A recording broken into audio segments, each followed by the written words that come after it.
All right, good day and good evening, ladies and gentlemen. Welcome to another Live the Fuel show.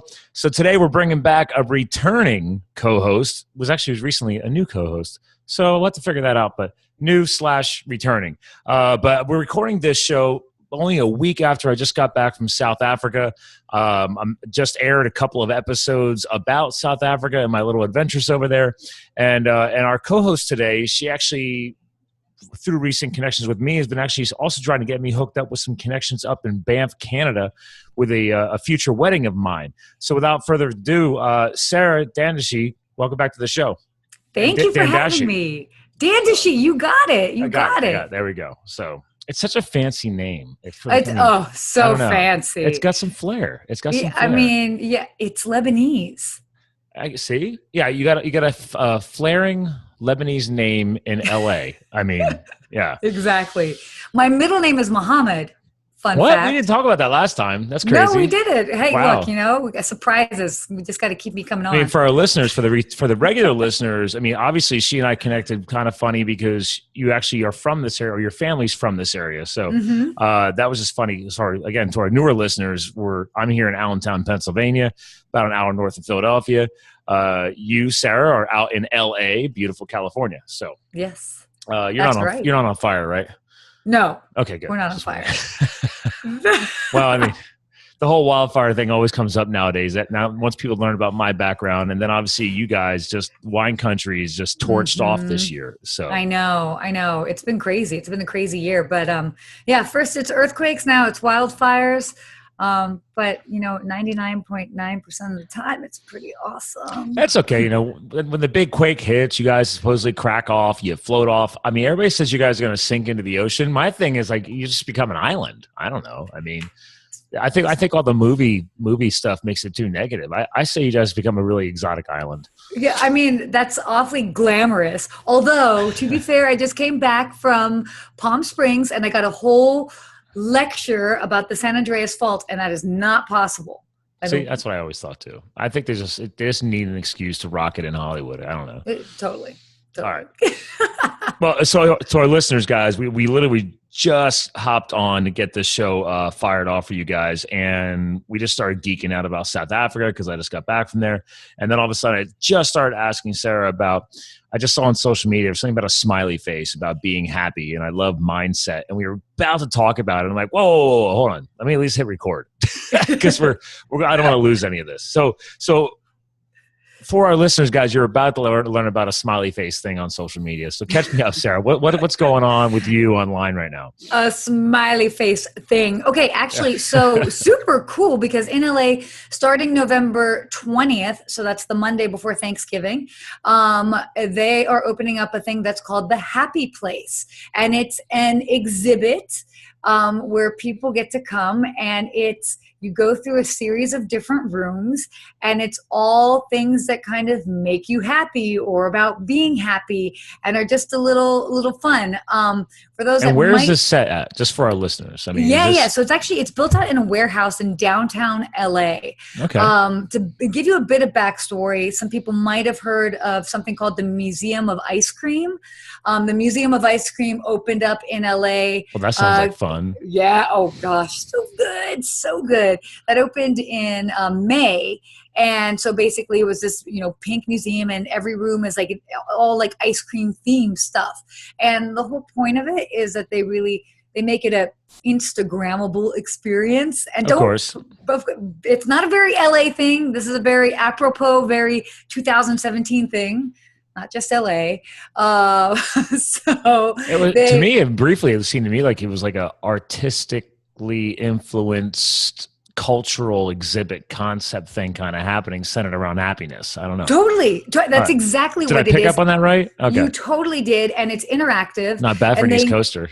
Yeah, not so bad. Not so bad. So anyway, the same people who did the Museum of Ice Cream, this is their second venture, and they're doing, it's the Happy Place. So I got to do a preview of it yesterday, and it was pretty awesome. It seems like a logical spin-off. I mean, if you were to think about a succession of projects, you go from a museum of ice cream, which, let's be real, I mean, think about back to childhood. It's usually centered around happiness. Mm-hmm. So why not move on to a happy or project. Place. Yeah. Yes, Or happy exactly. place. So, Exactly. No, I know it's really great. And apparently there's going to be another one opening up in a month called Candytopia. So wait, another one of their projects or like a competing it's a project or what? competing project, Okay. but I mean, I have Well, to let's be say real though. Are we really competing or are we just trying to spread the good word of happiness? So like, I don't know. I think these are all really fun, interactive. It actually really goes to show you we're kind of going into a new wave of sort of you could call it like interactive art exhibits. You know, you Right. create these things, and that's the whole point. They're like, get out your cell phones, get ready. They encourage people to do photos, and it's, you know, they have samples. You're jumping into a pot of gold. You're doing all sorts of crazy things, and yeah, it's a fun time. Now, do they have a when obviously your happy place project? So do they already have like a website and stuff up that I'll be able to add into our show notes for this? They do. What It is that? is. Oh gosh, hold on, because I Hold don't on, actually see. have that memorized. And actually, real quick for our listeners, while she's looking that up, again, for if you haven't picked up on her from a recent episode, this is Sarah of AskAConcierge.tv. So that's her website and that's her domain, that's her brand. And again, we got connected recently, and I was like, you know, I just loved her vibe, her energy, and obviously with my recent travels to South Africa for 2 weeks, it's like, okay, guys, this is what it's all about. This is about creating freedom and travel and experience the world, the country, or other countries. Like, this is what it's all about. And this girl's got some connections in that world. So I was like, I love the energy. We got to bring you back on and just start helping other people build that same level of influence and get their brains to start thinking outside the box and what can I do next? And maybe, for example, this case, if you're in California, you go to LA and you go to the happy place. So yeah, no, it's and by the way, I have the website for you. sweet. It is Okay. happyplace.me. Oh, So using one of the new happyplace.me. domain ends. I like that. Happyplace.me. So that's good, though, because that's right, guys. The listeners, if you're not into the techie space, we got bored with the whole .com thing. Now you got, obviously, you got .tv, Sarah, and then now everybody's got .me and anything really nowadays. You can do all kinds of custom domains. So, You can. but that's pretty fun. I'm going to bring these guys up here, and then we'll do maybe some screen sharing here during the episode. Yeah, absolutely. No, So- it's cool. Is this one of those projects that obviously, thanks to the power of what you do professionally, you get invited to these things? Is this part of your Totally. lifestyle? It's like, oh, darn, I got invited to this place, you know, designed around happiness. I got to go check it out. I don't know. I mean, is that it? Is that basically your life? That's totally, you have my life totally on lock. No. I mean, I actually reached out to them. A lot of things, you know, part of being a good concierge is always having your finger on the pulse of things. So I'm always kind of scouring online and seeing what might be new or interesting or upcoming. Also, interestingly enough, a lot of my followers, I mean, just they too are interested in things that are going on around town or around the world, and people will tag me and stuff all the time. So I think it's actually found on my own. But then I immediately reached out to them. I was like, hey, can I come to your press day? I want to do a video. So we'll be launching a video this coming week, recapping everything that we did. But it was a really good time. But that's what's all about. It's finding what's out there. And the way I see it, if it's interesting to me, it's going to be interesting to somebody else. So Makes sense. yeah. Well, especially again, through how you, I guess, embody their brand and pass it through your mediums of either Instagram or YouTube or everything else that you actually put out there. It's like, okay, guys, that's the power of also just good marketing, because I'm the marketing guy. It's like, guys, like, how are you going to capture something about somebody else and then pass it on to other people? And that's kind of what you do through what you do as a concierge. It's not just, actually, I'm not even explaining it. You explain that to our listeners. Like, what is the power of being a concierge? Like, there's, what I've been learning now, there's many different worlds and levels of concierge service. There are. So it is interesting. I mean, well, first of all, not all concierge are created equal. No. and while you're saying something really quick, I'm just going to quickly get at least one little plug for these guys while you're talking. I just screen shared the happy place. I'm on their about page, and oh my gosh, capture your happy. I like that. It's so happy. That place is awesome.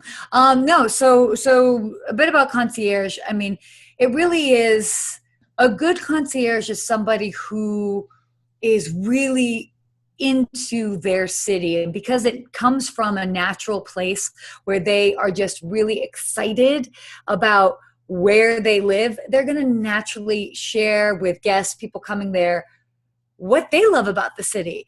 And sometimes, that will be the touristy aspects of it, and they can totally go into all the details with that, give you tips, pointers on how to do that, but then also give you that inside scoop, or okay, hey, here's this cool local donut shop. You've got to check it out. Or I love this coffee place. Or if you want to have a great speakeasy, there's this great bar, you enter in around the side, whatever the case is. So the concierge really have the power to kind of share their love of all the different nuances of the city that they live in.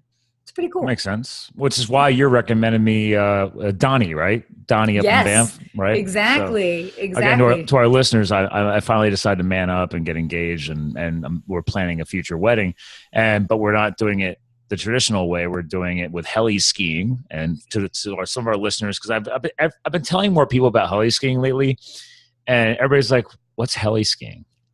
Yeah. So I feel really bad. I feel really bad for people. So I'm happy to educate to our listeners that heli skiing involves helicopters and skiing, meaning that you get into a helicopter and they fly you up to a remote mountaintop, which is technically considered backcountry skiing. You're not on a resort property. And then they drop you off, and then you ski back towards civilization or to another drop point where they come back and pick you up again. And this is what you do all day. You just fly around helicopters and skiing. And I decided, I'm like, well, I don't want to spend all my money on a boring wedding. I want to have an adventure with my friends. So that's why we're planning all of this. And we're looking at going to Banff, Canada, which is popular in the ski circuit and the ski movie circuit. And I guess in the concierge world, you're well connected to each other.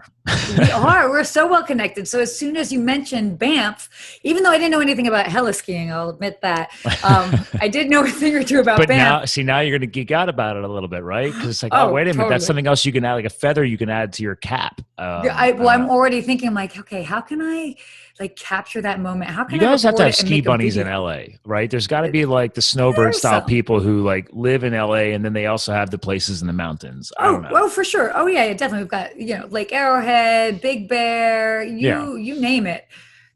But I'm more of the beach and hiking girl. But that's okay. It's okay. Yeah.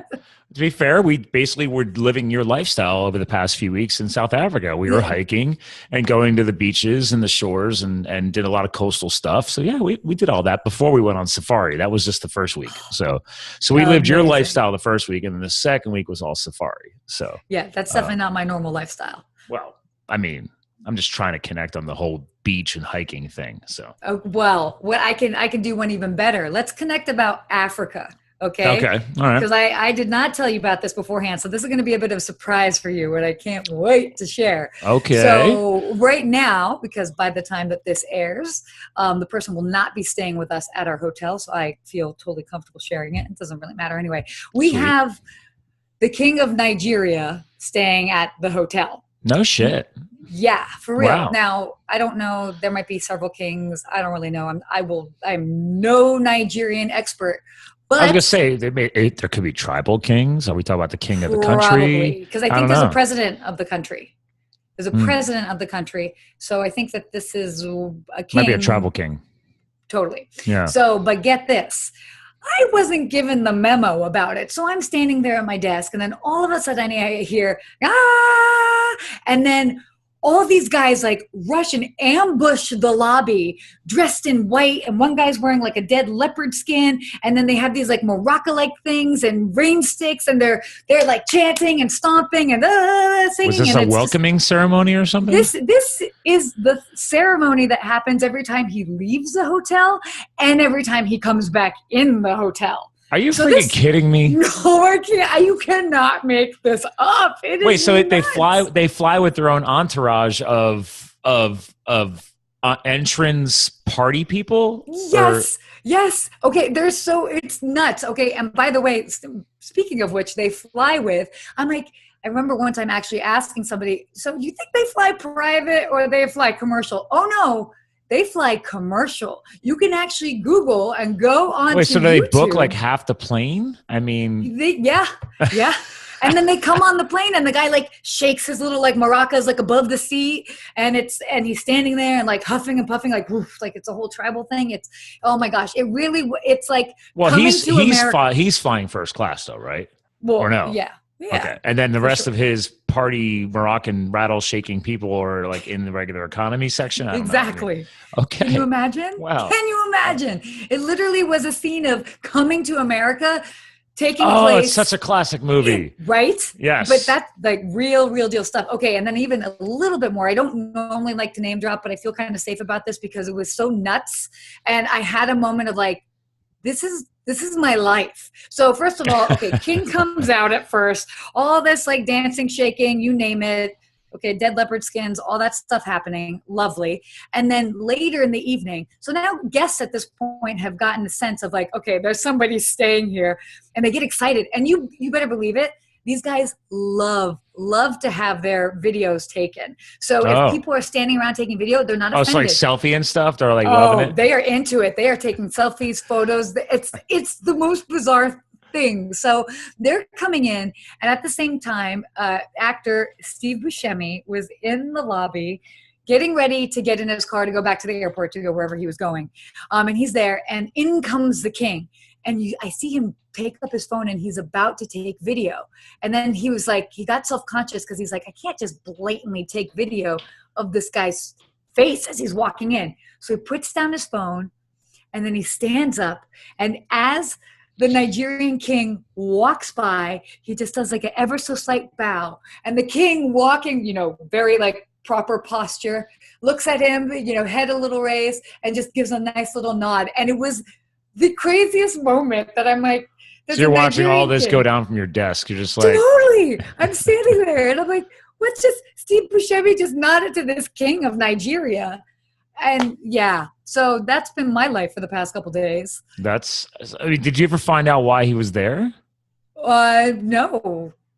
I don't really. I think, oh my gosh, he's attending a party of some celebrity. Okay. Which is even more ridiculous because I can't imagine him going to somebody's home and it's like a party and then they all come in shaking, singing, stomping. Like it's a scene. Okay. And I've seen a lot of things in hotels, but I have never seen anything like this before. And it was definitely Nigeria, right? Yes. Okay. It's definitely not in the news. I'm trying Googling and I don't really see No. That's why I feel like he's who knows who he is. But yeah, it's some pretty interesting stuff. But yeah, do yourself a favor. That's what kings of Nigeria do. Hey, I'm going to go to a fancy party in LA. With my 25. They do say a lot of things happen in LA. So yeah, well, there you go. Well, if nothing else, it gave you quality. That's like free entertainment at your job. I mean, that was fantastic. It was all I could do to keep from videotaping it myself. Oh crap, I got to experience that. I almost forgot about that. Wow, at the end of our safari week, we had a whole like tribal dance thing happen at dinner. Like it was awesome. All of a sudden, like we're like they're setting up they set up dinner along the lake. There was like on the game lands that we were on, there was like a big water area and they have a boat launch area there. So you can so once in a while you can actually go out and do like what's called a boat safari where they'll just take you around and try and see if there's any kind of local wildlife in the water. Anyway, that building they have built there, they also have built-in restaurant functionality if they want to run events. So like second to the last night we were there, they had all this. They took us all down by safari vehicle there to have dinner, and anyway, we're out ready to set up, and you can see all the restaurant chafing dishes set up. There was a whole buffet, and the other chefs out there, and then like everybody's like getting drinks, and we got wine coming to the table, and then all of a sudden you start hearing this high pitched female voice, and all of a sudden starts singing. Like everybody's looking around, like what the hell? Like where's that coming from? And then I'm standing there, I'm up at the bar, getting 2 bottles of wine. I turn around, and by the way, the whole concierge thing, like the concierge for the main lodge was there, and he's like, no, Scott, like don't worry about it. I've been there for like all week. He's like, no, we'll bring the wine to your table. So I'm like, oh, okay. So the guy grabs the wine from me, leaves. I turn, and then all of a sudden, like 12 people dressed in like tribal loincloth gear come like dancing in, and they're singing. And I'm like, oh, this is going down like right in front of me. And they did this whole like tribal song and all these different dances. So all this stuff is on my computer hard drive right now. I finally downloaded everything off of my camera. I haven't posted hardly anything to Facebook yet. So I think the only thing I posted up there was all the different sunsets that I photographed. So there's still a lot of stuff to come. So you'll be able to see all this stuff. Oh my gosh, I can't wait. Yeah. Yeah. So it was, yeah, Africa is an interesting country. So that's just one thing, one of many things that happened over the 2 weeks. So for sure. For sure. Oh my gosh. Yeah, no, there's a lot of stuff going on with that. And it's on my bucket list. Did you see that I did an ultralight flight?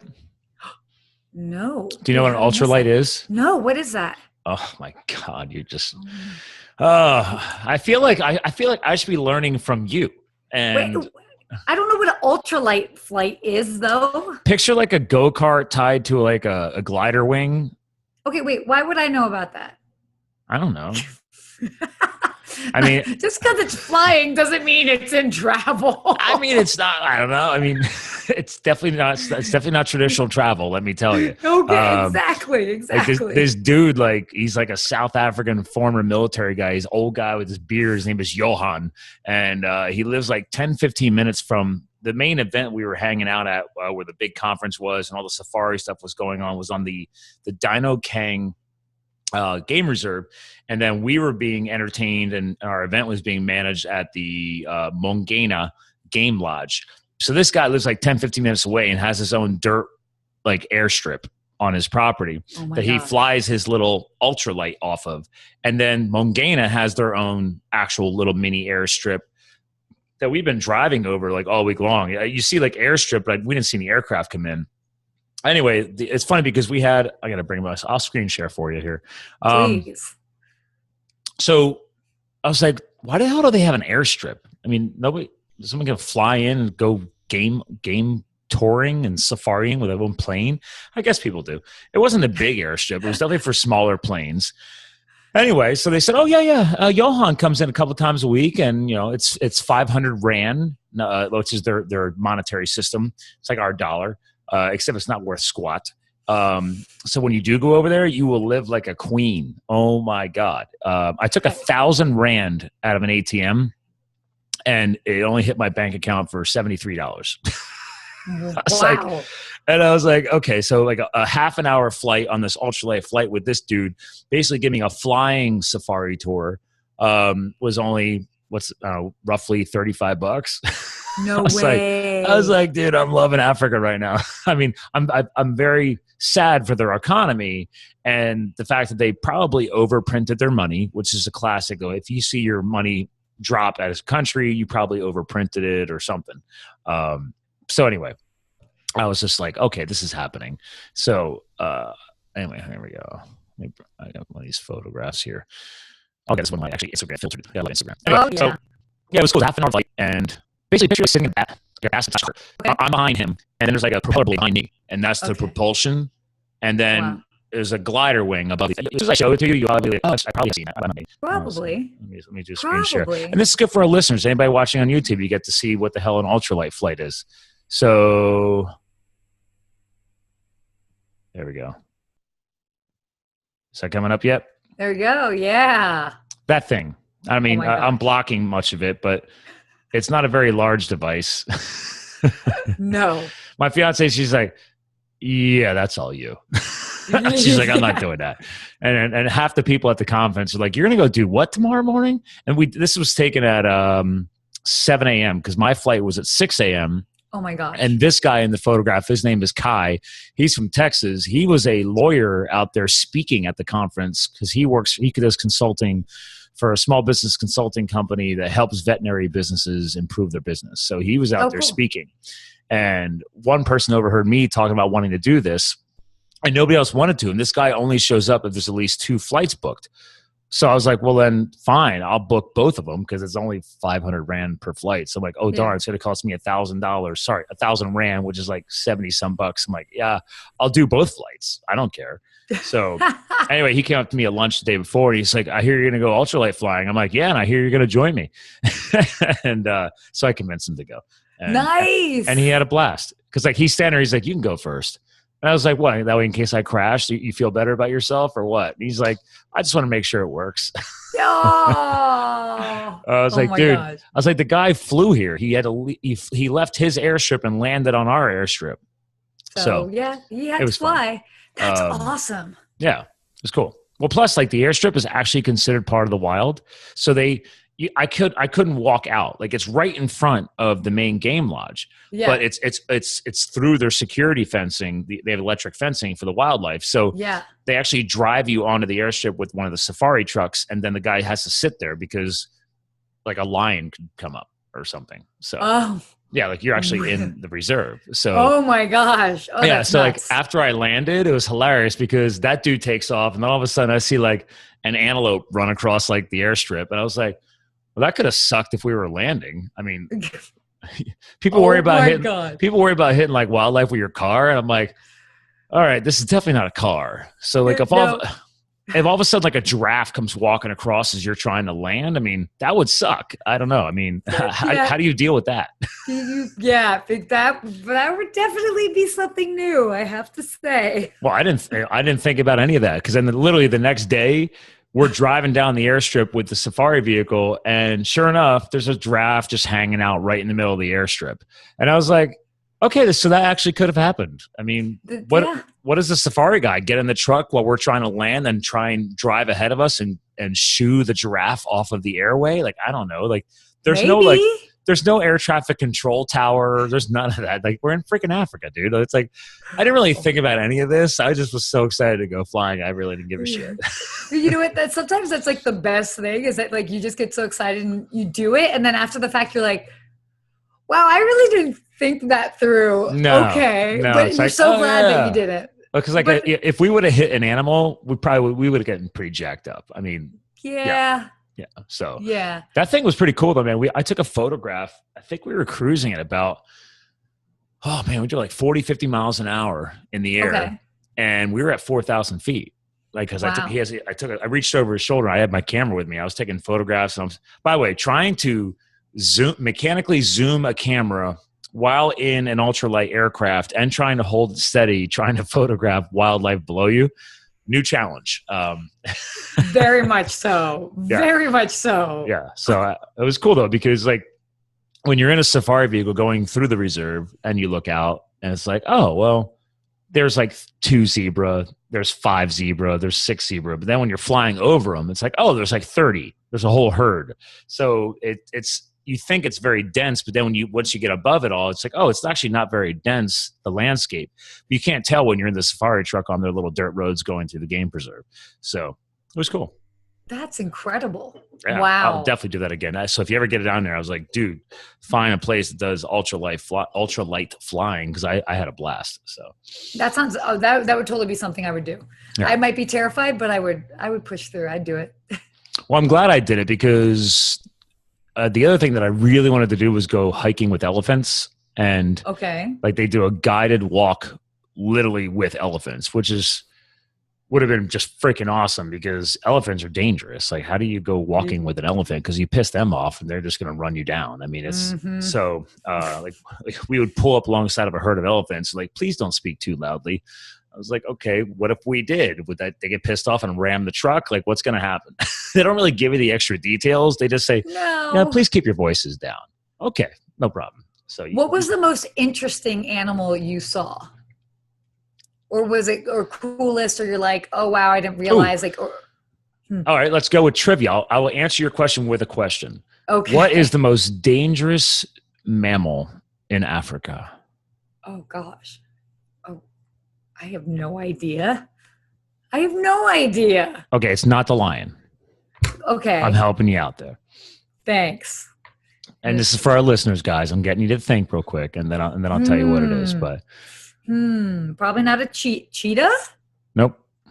The cheetah is not even one of the. They call it the Big Five, and then there's the Magnificent Seven. As far as like when you go on safari, like you want to see like the main 5.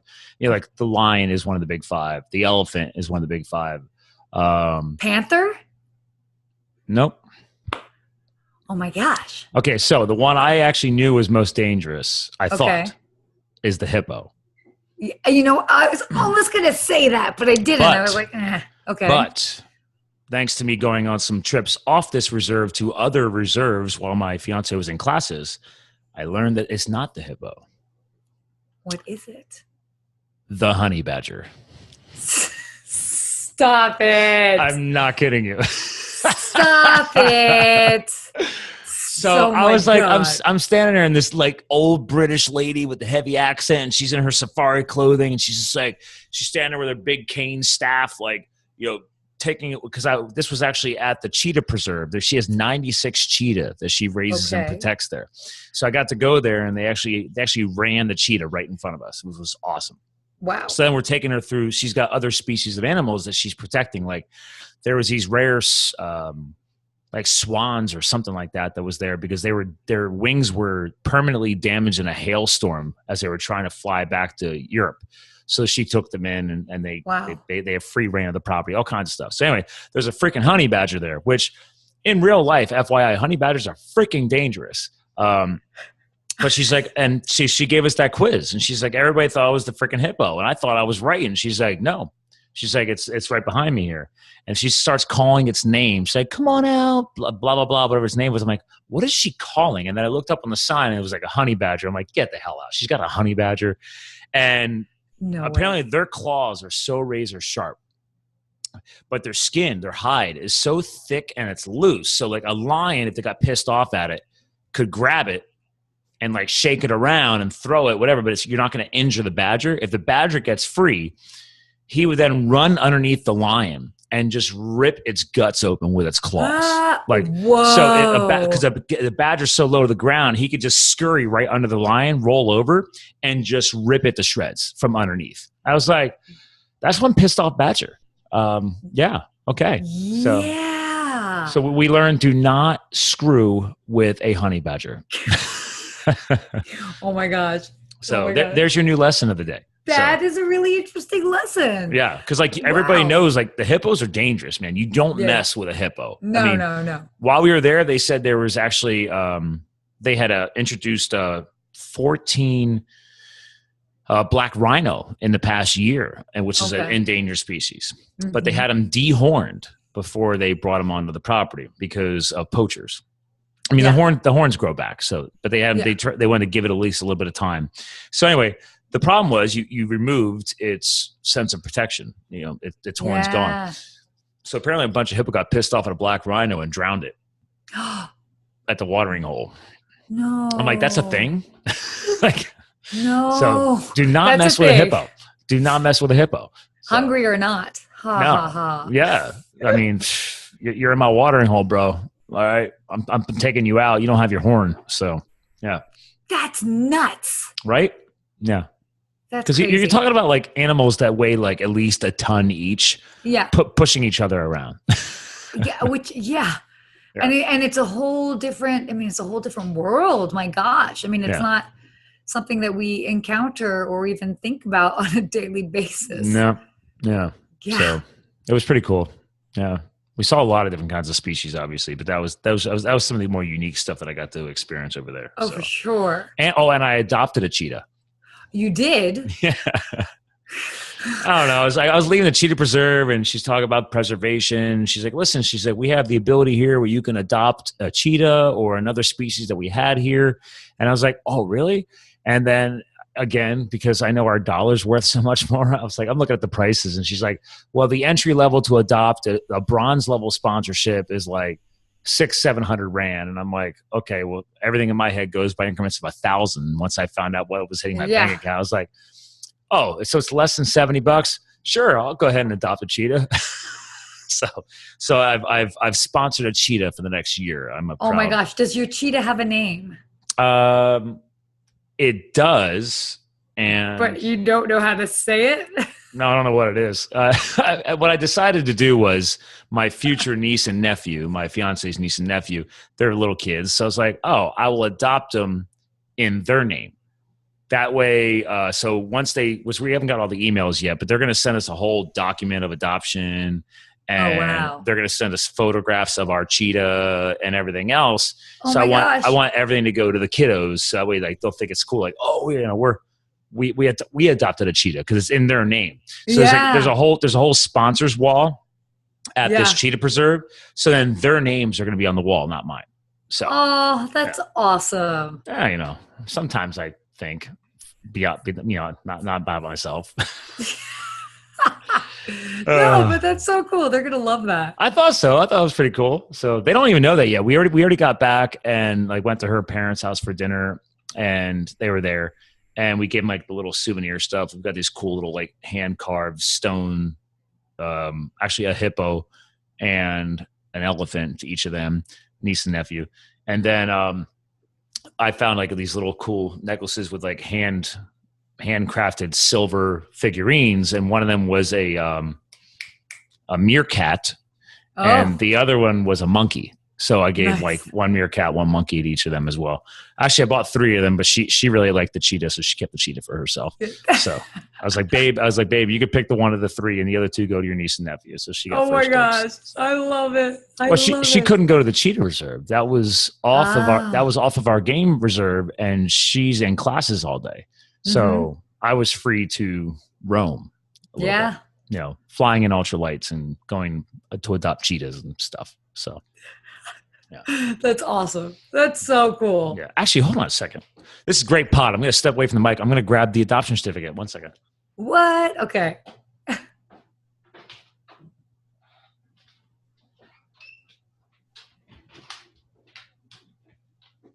I don't know if the name is on this or not, but I know. Yeah, this was at the Anne Van Dyke Cheetah Center. Nice.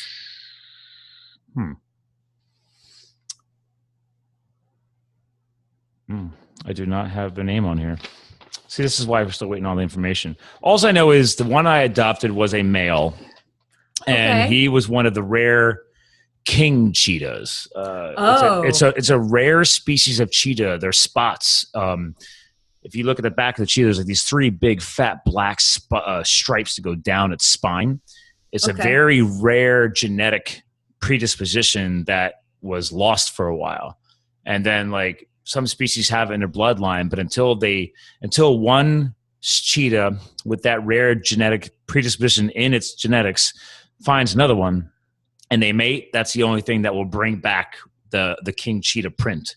So literally 2 cheetahs who don't have it, visually you can't see it, and then all of a sudden if they meet and they have that genetic, boom, their offspring will produce a king cheetah. I learned all kinds of interesting things. Oh my gosh, you did learn all kinds of interesting things. And I'm not the vet. I'm just, that's all her. You were just hanging out during the day. That's it, just hanging out. Yeah, man, I know. Oh, here we go. Hold on. I took a photograph of the actual paperwork. I know that name's on animal.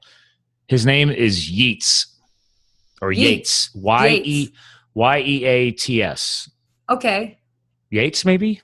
Sounds like a Yates. That sounds like a Yates. Yeah. His name is Yates, but he's one of their educational cheetahs. So I sponsored the one that they take. There's 2 that they specifically is well demeanored, well trained, and they're safe to take around. They take them to schools and they educate. Oh, wow. They educate the schools around Africa with these cheetahs. So I was like, well, good. I want to support the educational program. So that's why I picked him. So nice. So yes, you too can go to Africa and adopt a cheetah. Oh my God, I cannot wait. Yeah. Oh my God. It's a giant purring kitty cat. Hey. I don't know. Like literally after we went and toured all the cheetah cages and stuff and got to see them run, they took us back into this big educational center room and they brought a live cheetah into the freaking room. And before they brought it in, they said, okay, listen, everybody please stay in your chairs. No sudden movements. And everybody take your hats off. And we're like, okay. I mean, it was a thing. And then two guides came in with the cheetah on like a serious leash.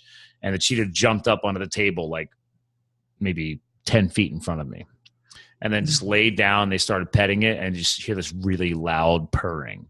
And I was like, okay, it's like a freaking giant pet kitten, only huge. Massive. And it's got teeth that can rip your flesh off. Awesome. Wow. So add that to your concierge list. So that's crazy. Yeah, so I highly recommend the Mongena, Mongena, Mongena Game Lodge. It's only 6 years old. Wow. Yeah, they have a great backstory. Apparently a whole bunch of people there had their properties, and they decided to drop their fences and all merge and create a reserve out of their properties. So the people who still own the land still live around the reserve, but they agreed to drop fences and create a new reserve where they're at. So, Oh, that's cool. Yeah. Wow. And then they built a whole lodge and everything else. So many exciting things. And they have a concierge. So, which is impressive. Yeah. And I had to get used to that. Like, I'm really not used to using concierges. You guys, I get it. You exist for a reason. Yeah. I'm not used to having people do stuff for me. Well, but you can start baby steps, not necessarily having them do stuff, even if it's just like asking for advice. Well, I mean, I feel like I should have used the concierge for the whole freaking passport debacle. I mean, I lost like 2-3 days of the trip right there because my passport had to be redone. That was stupid. I mean, bonehead move. Good job, Scott. Oh my gosh. Now, granted, I don't know if that's something that really comes across your desk very often. Do you ever actually have to help people with their passports? Oh, yes. Really? Yes. And then we have to go so I have a couple places that do like 24-hour passport turnarounds and that sort of thing. Yeah. Oh, yeah. That definitely happens. Oh, yeah. Trust me. I was Googling the hell out of it once they rejected me at the airport and they let her go and I'm stuck there. So I'm like, oh, God, how am I going to do this? And they did say like the main Philadelphia passport agency office, they said, yeah, you can get in there. We'll print you your flight itinerary and that automatically gets you in and approved for a rushed passport. You just got to pay the rush fee. But I was Googling it ahead of time and I guess there's like a popular business that people use out of Texas, but you got to ship your passport to them and you got to pay them like $300 or something like that to get it done. Is that kind of like what you guys use? Totally. But you just don't have to ship it, saving you shipping it to Texas. But there are companies that basically expedite doing passports. So I actually go there and I do my passport normally. I don't necessarily rush it, but basically I end up paying them whether it's like the $75 fee and then they process it all. I mean, obviously you have to pay for a passport as well too, but it's a little bit extra, but then they just help fill out the paperwork. They take your photo right then and there and then they send it out. And it's like, no offense on those services. This isn't rocket science. I called it the passport company or, agency, whatever, on a Saturday, by the way, as soon as they kicked me out of the airport. And they're like, oh yeah, we can get you in Monday morning at 10:30. We open at 8. She said, I recommend just showing up when we open just in case. And sure enough, I'm in Philadelphia, boom, 8 a.m., doors open. I walk in, go through their metal detection security system, blah, blah, blah. I grab a number. I sit there. I walk up. Here's your passport. Here's the flight itinerary. Okay, here's my, you got to pay it's $110 for a passport plus $60 for the expedition fee. So $170. They said, okay, come back down here at 1:30. All right. And we'll have your passport for you. That was it. Wow. So it wasn't that hard. So No, it definitely wasn't that hard. I mean, I think it's half the time, whether it's the convenience of, do you want to go to the passport center or whatever the case is? Well, and that's what you guys do. Like you professional ladies and gentlemen in your concierge services, like you make it easy for us, I guess. Right. Yeah. Well, and that's the point is it's not necessarily about getting the cheapest thing, but it's getting it's making it easy. So it just minimizes. So that's the whole thing is that a lot of times people do ask, oh, can I get can you get me this discount or this discount? And it's like, yeah, I might be able to get very little discounts here and there, but it's not so much that. It's more of like, oh, you want this? Cool. I just need your credit card information, this, whatever. Yeah, we'll make it happen.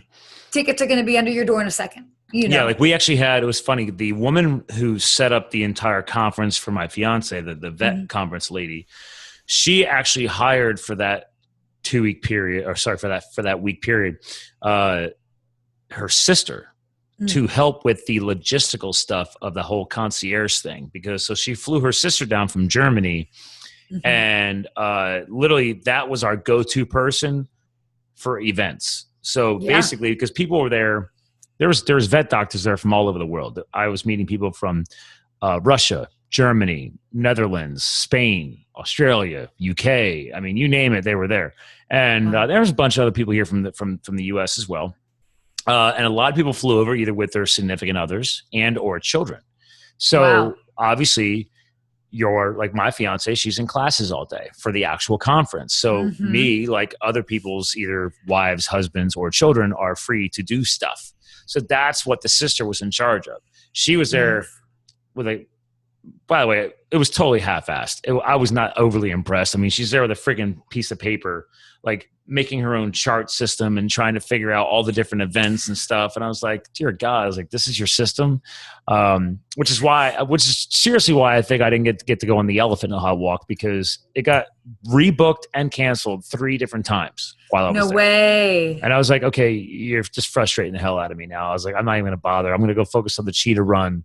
And that's when I went up to the front, the actual Mongana Game Lodge front desk. Mm-hmm. And they gave me a list of other stuff, like the ultralight flight that wasn't on our list of stuff that she had. And I was like, oh, there's other stuff. She's like, oh, yeah, this is stuff we normally have our regular people who come here go and do. And I'm like, oh, well, give me the skinny on that. So I got to find out all these other activities that they weren't even helping promote for us. So I was like, well, yeah, I think that almost goes to show you that would be the equivalent, dare I say, of a concierge versus almost like a travel agent, right? Because the concierge, the one that you use at the lodge, they're the ones on the ground. Yes, yeah, they know it. They know it. Yes, this woman was flown in, and yes, she's trying to help, but I mean, it's kind of what she might have been able to research beforehand on her own, and it's she's like, not a local to the why area. Didn't they? I agree with you. Why didn't they just work with Mongana's Game Lodge ahead of time before the trip even happened? I mean, yeah, we had some of this stuff booked before we even left the country, but it was still kind of a hodgepodge. And then it was hilarious because then all of a sudden the rumor started going around that I was the ultralight flight guy. And I was like, I'm like sitting there on my laptop, just hanging out, doing some work on one of these nice like patio areas. And, there's people walking by, giving you coffee and stuff. It's a great place. And people are like, oh, I hear you're going flying. That wasn't on the list. I was like, oh yeah, just go talk to the front desk. They have a whole list of other stuff we could do. So I became the guy who started. I mean, I don't know if I actually helped her or made it worse, because then she's just like, I don't know. Please. So you helped it. Yeah, because you guys know, like this German lady didn't know about Johann and his little flying device, but the front desk girls did. And they said, oh yeah, we love Johann. I'm like, okay, well, book me with Johann. So I'm in for Johann. That's awesome. Yeah. Johann. So yeah, maybe I'll get you connected with those ladies. Please do. You can grow your worldwide web of concierge. Because again, hold on. From our last show, what was the name of the organization you're a member of? Okay, so I am a member of an organization called Les Clefs d'Or, which is the gold keys in French. See, all I remembered was gold. Yes. From our last episode. Yep. And that's why I had to ask you this again, because it's important for our listeners to understand, like, this is a thing. Like, this is not I'm a concierge. Thing. Like, there's a worldwide organization of you guys. Yeah. No, and it's specific concierge. So yes, there are concierge at different properties, but if you ever go to a property where you see concierge that actually have gold keys on their lapels, that makes them part of Les Clefs d'Or, and that's when you know that you're dealing with a true professional. They've been a concierge for at least 5 years. They've been vetted. They've had a whole background check. They've had to do tests. They've been test called, you name it, to become part of that organization. So this is like a resume component as well, right? This is like it becomes part of your pedigree. 100%. Okay, 100%. That's what I'm hearing from you.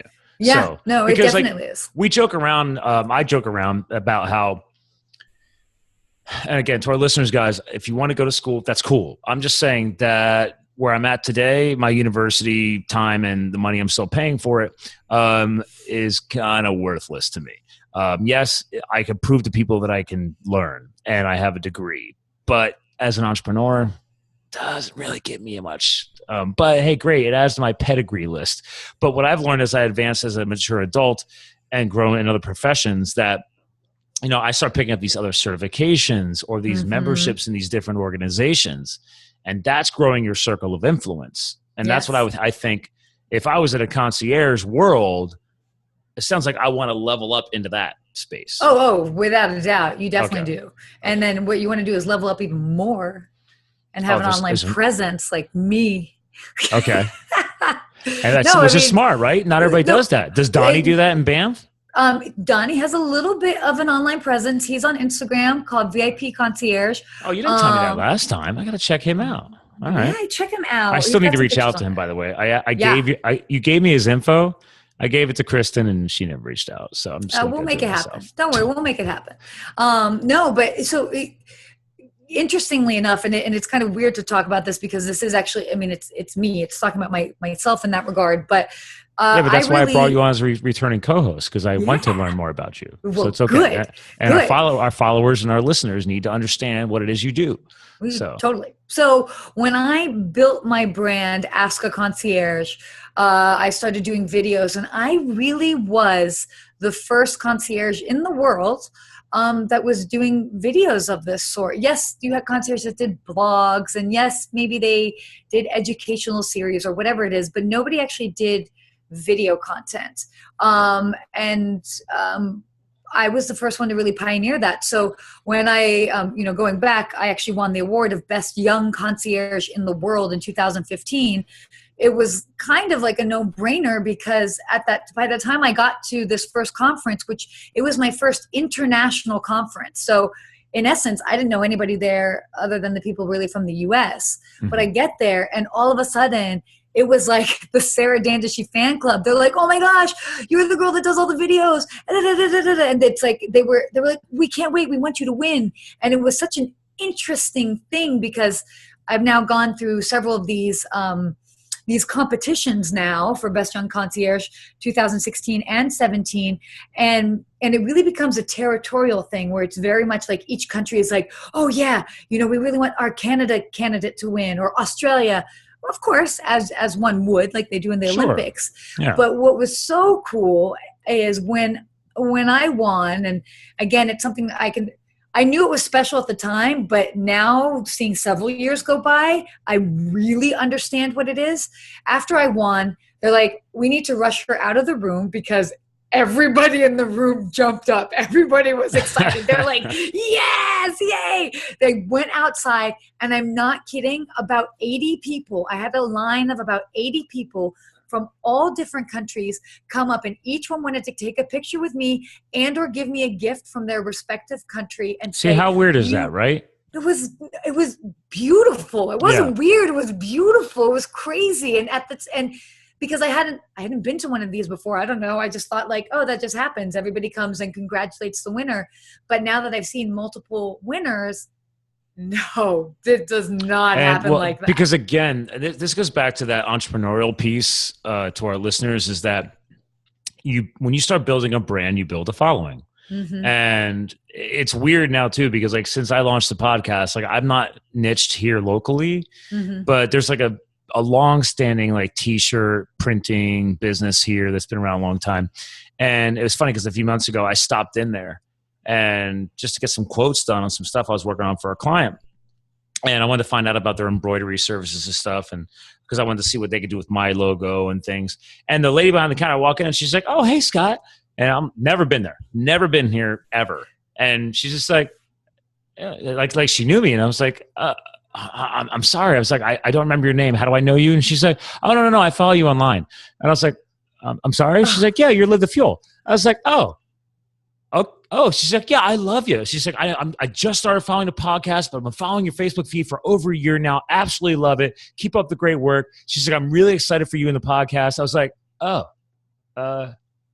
thanks. Okay. I just wanted to get some quotes on some shirts. Was not expecting to like randomly find a follower. Like I'm not friends with the woman on Facebook. Okay, but that's that happens. Cool. That's cool when that happens, because then all of a sudden you realize you're like, oh my gosh, I'm influencing a circle of people that are outside my immediate circle. And doesn't it kind of like resonate and remind you like, yeah, I'm doing the right thing. This is cool. As long as I hear positive stuff, yes. Well, yeah, for sure. But I'm with you on that. But that's cool too, because like again, like you said, like people who win that award, you don't normally have people lining up. No. And thanking you.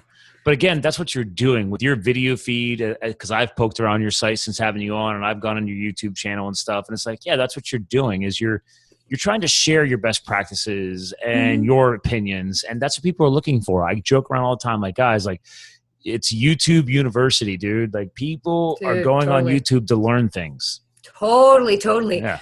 And it's really exciting. Actually, and a lot of that has inspired me. I'm going to maybe shift a little bit of my my content direction next year. Just a couple of things have come to place.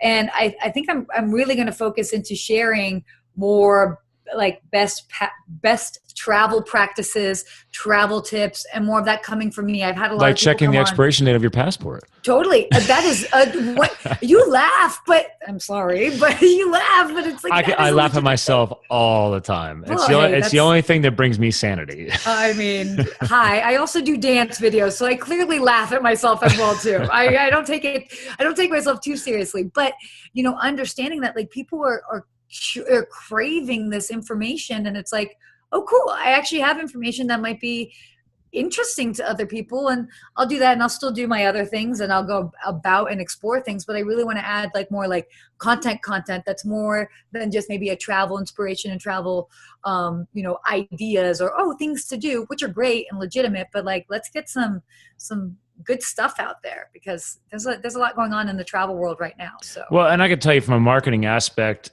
all the gurus, whoever, or self-proclaimed gurus online, we all agree that if you're going to grow a following, or if you're trying to really grow your brand, you have to put your best stuff out there. Don't hold the secrets in.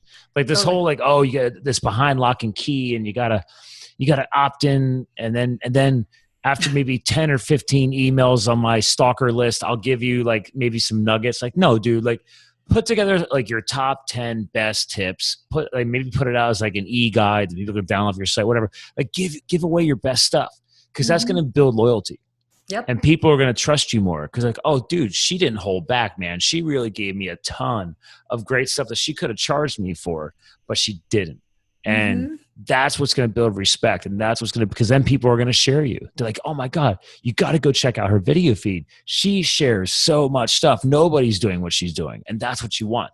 So I'm with you on that. Yeah. No, it's super exciting. And there's a lot of stuff going on. You know, I'm actually really pumped that I'm going to be giving a talk in December talking about the future of travel. So I'm getting to talk about the whole tech play in that, millennials, Airbnb, and it's a really interesting time. And I think I was actually just reading up, and I don't know if you've heard of this, but there's actually a thing called over tourism that is happening, and it's basically because in key places like New York City, Venice, Italy, Iceland, places like that, where tourism, because of, you could say things like Uber, so ride sharing, or cheaper flights. We all know about the cheap flights to Iceland. Airbnb making it easier and cheaper to stay, that there are some of these locations that they're actually inundated with tourists. And because of the whole, everybody's craving that local flavor, they're actually veering away from the traditional tourist hotspots, and they're in essence invading the local neighborhoods. So the locals are really trying to find and like keep a sense of their neighborhood to themselves. And you've got all these people that are like craving it. So yeah, they feel like they're tapping into the untouched stuff, right? Oh, totally. Yeah. But it's untouched stuff. I'll admit I mean, I'm not that hardcore about that, but yeah, I don't go to the overly touristy stuff like when I go places. I'm not, because I can't stand tourists. I mean, no. How do I say it in the right way? I can't stand the crazy tourists. Like, well, look, throngs of people, when you've got that, you know, that's not exciting. I always make a point to at least put my eyeballs on the big things, because at times I'm like, okay, like, you know, okay, I'm in Rome. Like, I should at least like look at the Vatican. I don't need to go in. I'm okay. But like, I can look at it, or whatever the case is. So, you know, look at it at least, but then go and explore the other things, because that's where you're going to find all the interesting moments. But it's an interesting time for travel. No, I'm intrigued. We're going to do another episode, and we could dig more into that deeper thread of your over tourism component, especially if is that something that's going to be key as far as part of what you're speaking on? I'm definitely going to be touching on it. What I'll be touching on really is going to be technology, millennials, and Airbnb as it relates to hospitality. So when is that? That's going to be December 13th. And then I'm going to try and see if I can film that so I can share that content. Yeah. But I'm happy to talk about it more in depth because I get so excited about it. It's kind of dorky and amazing, but it's like there's so much awesome stuff, and I think it's people are looking at things in a different way. They have a So maybe what we do is, if you're game, maybe we wait until after you've done it. Yeah. Because then your brain's going to be wired differently, right? Because now, as soon as you finish a speaking event, because I do public speaking, once you finish it, then you start going back over everything you talked about. You're like, okay, what could I have changed? What could I have done differently? Plus, by then you would have gotten maybe feedback from that audience and stuff like that. And if you videoed it, then I've got something that I can hyperlink into your show notes when we publish that episode to get more, tying all the strings together, so to speak. But we should let's try and do that. Let's try and schedule you a return after the 13th, or maybe whatever. You figured that out. I mean, my schedule's easy to access. You know that now. Yeah. Because I think that'd be really powerful. Because, like, do you know, is it like a closed door style event, or is it a bigger event? It is a closed door style event. So it's actually it's a networking event for hospitality execs.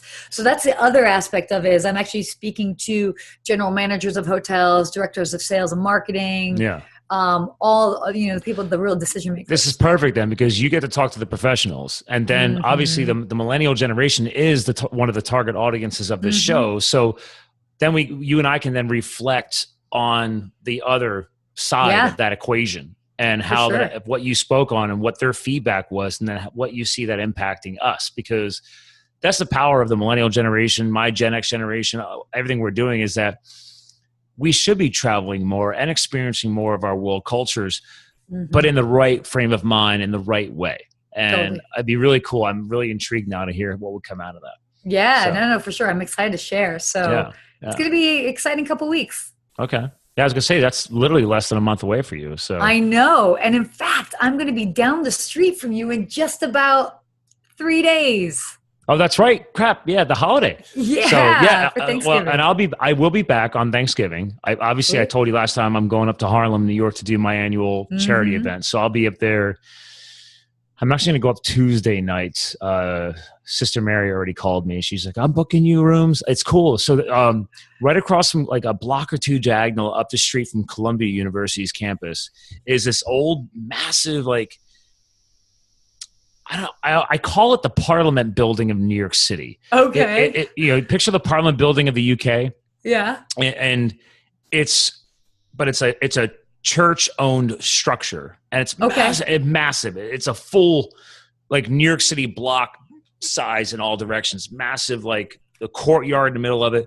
Anyway, apparently it's something seminary or some massive seminary building in New York City. It's been here forever, and like, churchy people stay there like it's their hotel. Churchy people. I don't know. I'm not very religious. I'm not either. So it's like, okay.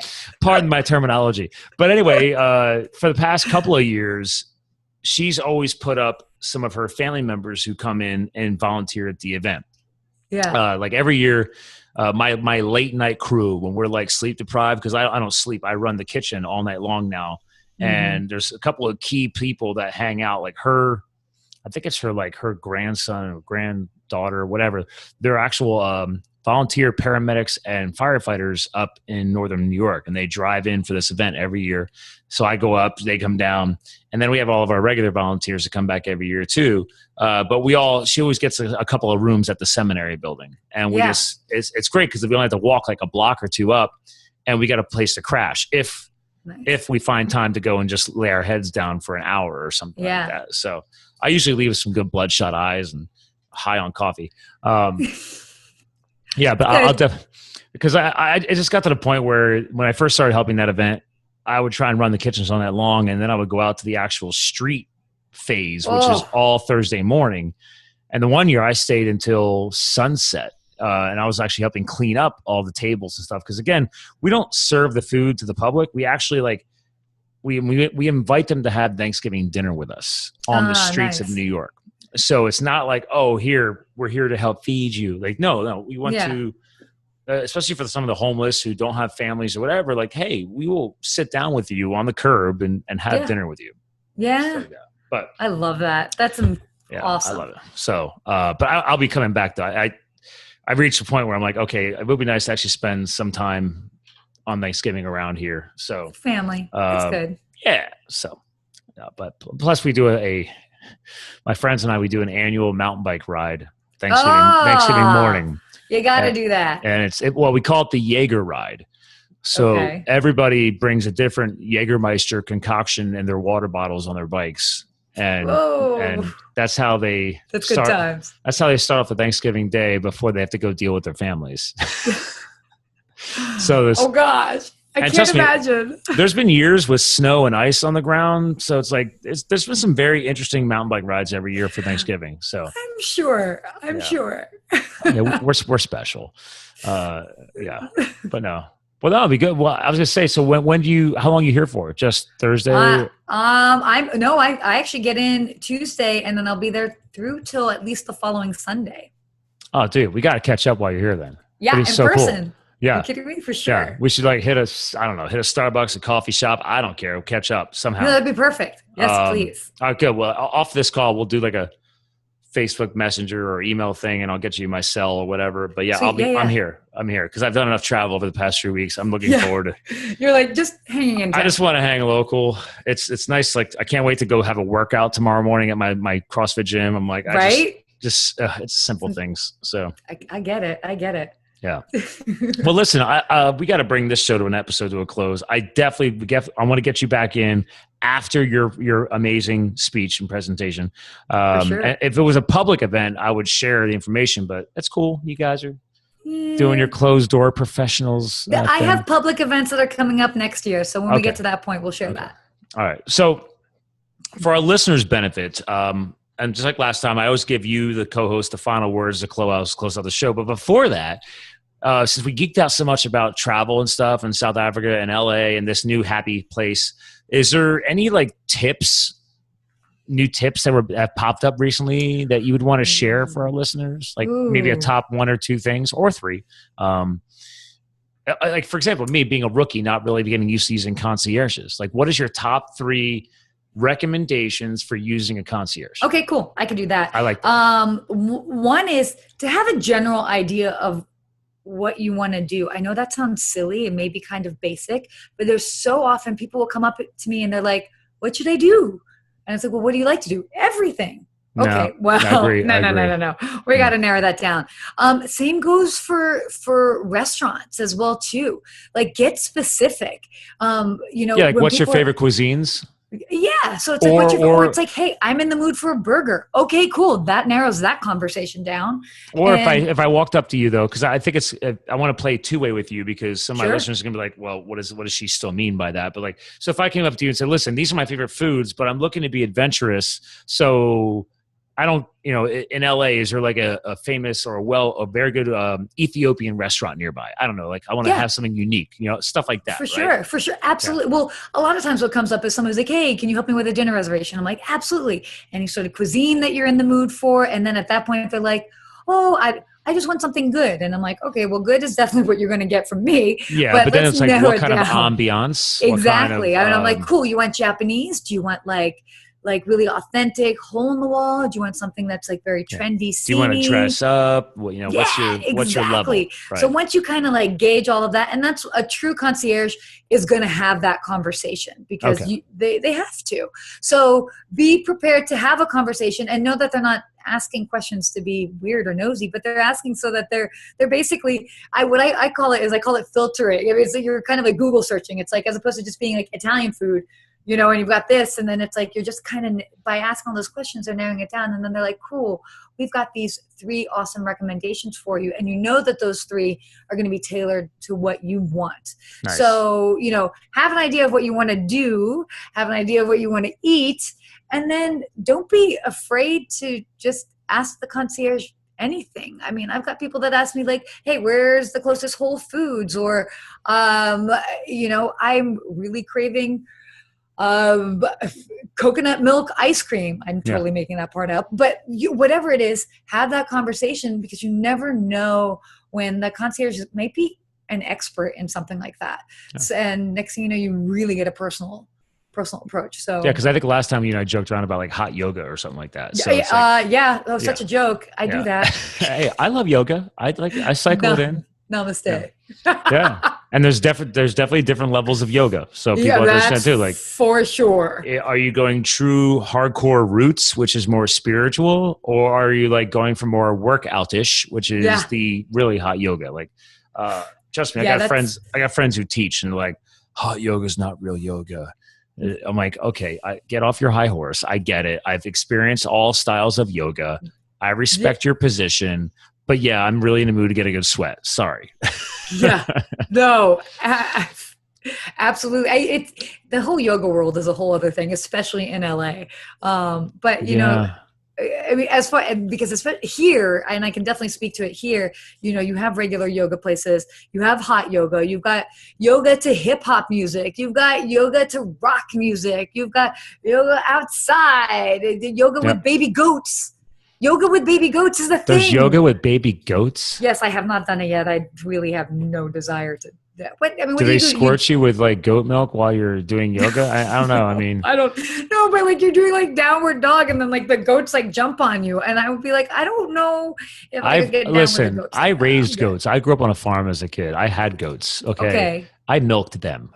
Yeah. Okay. Would you want to do yoga next to them? No, I would not want to do yoga next to a freaking goat. It's all for Instagram. There you go. Yeah, they're looking for something unique for their branding. That's why they're doing it.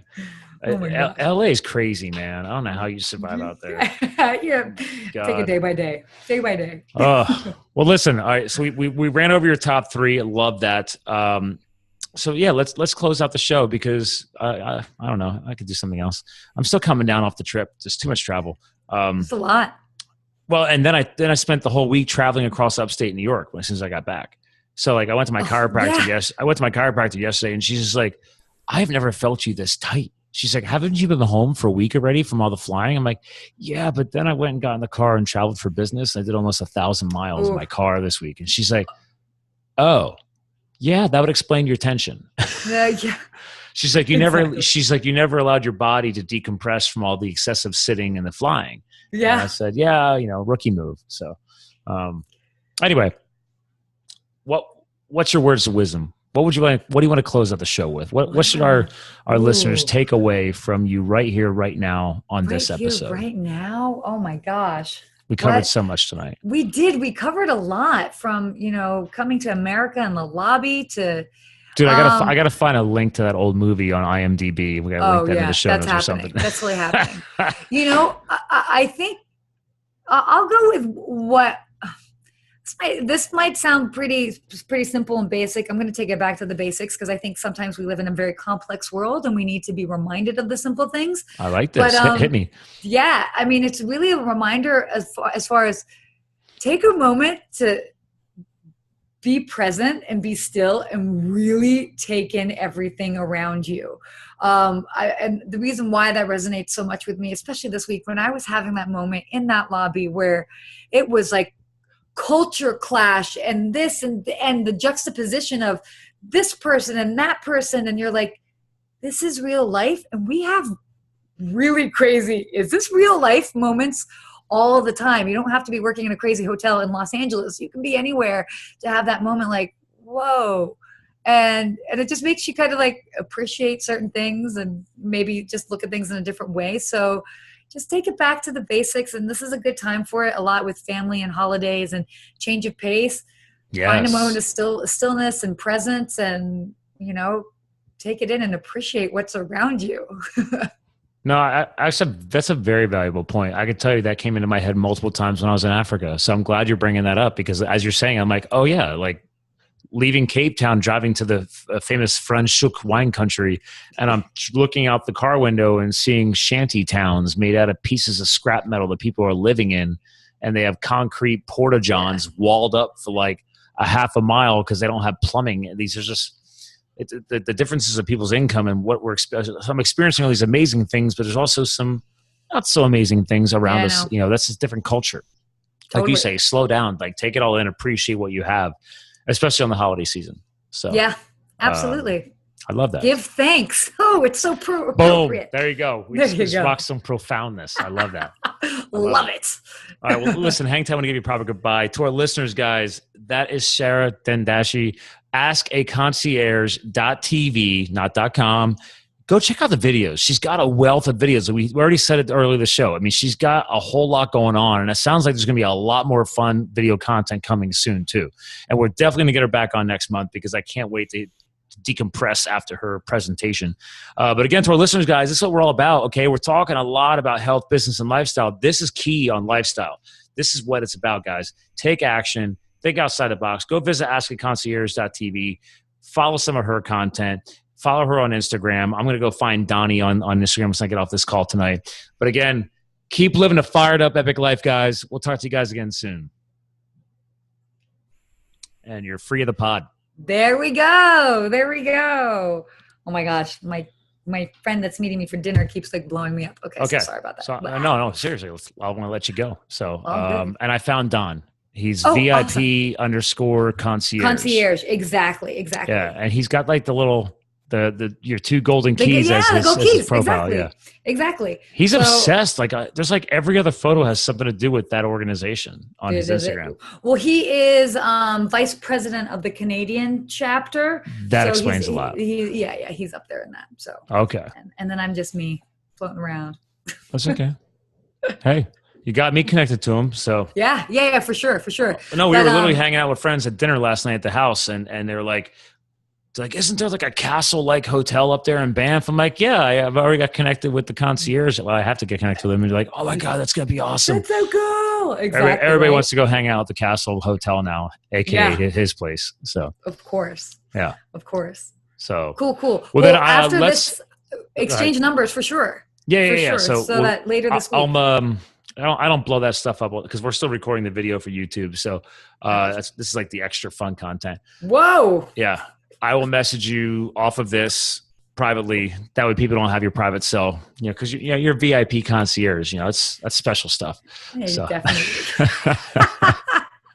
No, all good. No, but that'd be so cool. We'll have to catch up Bali style. We'll be able to like blow each other up on each other's Instagram. Like, oh, look at us, LA and Allentown hanging out. So I love it. We're going to make it happen. All right. Well, I'll let you go. Enjoy your dinner with your friends. Thanks for coming back on the show. And if there's any new, if you have a different, do you want to keep using the same headshot for your? Okay. No, I can switch it up. I have lots of stuff. I have stuff where I'm doing jumping, whatever. Yeah. So if there's something fun you want for this episode, send it to me, and that'll be the primary graphic. Because you've seen how I do the graphics with your episode number and everything. So, exactly. I'll do that because I have photos galore. I figured. Yeah, but because if people don't send me new stuff, I'm using that, and I like to freshen it up, and then it gives you some variety as well. Totally, awesome. I'm down. Cool. All right, cool. All right, well, I'll let you go. Have a great dinner, and we'll catch up. This week. So, yeah. What in person? I love it. All right, take it easy. All right, cool. Yeah, take care. Later. Bye. Bye.